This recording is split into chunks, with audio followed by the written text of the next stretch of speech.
ये क्या फिर से चौंक गए?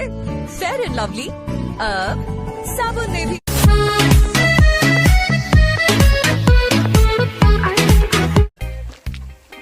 হ্যালো আপু, এক্সকিউজ মি বলেন। কসলাম আসসালামু আলাইকুম। বাইকটা কিন্তু অনেক সুন্দর তো ভাই। Thank you so much. নতুন নিছি বসেন 5 লাখ পেছে একটা লাভ ভাই কাছে টাকা গুন্নি এবার কিনে দিছে কি কোন বসতে হবে। আমি তো একটা স্মার্ট মেয়ে, আমার দেখলে কি মনে হয় কারিনে কাপড় সুপু ফেরেন দললে মনে হয় নাই কি বসতে হবে। ঠিক আছে, কিন্তু একটা প্রশ্ন ছিল। ঠিক আছে, আপনি যে বসে আছেন ঠিক আছে, আপনার গাড়ি সবই বুঝলাম, কাঁচা টাকা দিয়ে কিনেছেন সেটা মানলাম, আপনার চাবি কোনে? চাবি পকেটে। চাবি পকেটে দেখি। সরি ভাইয়া চাবিটা তো বলে দিয়ে আইছেন।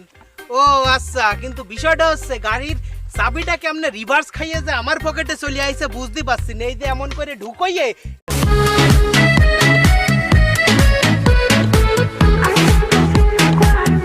দাওরা গোসল করে এলাম, আমার বাবা এসছে, ঠান্ডা লাগছে?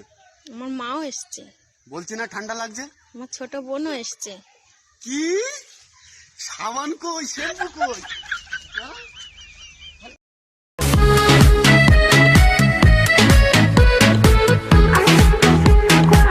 একটা ঝামেলা মনে হইতেছি। ছাগল এখানে ঝামেলা তো কিছু একটা হইছে। আমাকে বাড়ির যে কুত্তাটা আছে না, সকাল থেকে কুত্তাটা আমি কোথাও খুঁজে পাচ্ছি না। কুত্তা পাইতেছ না?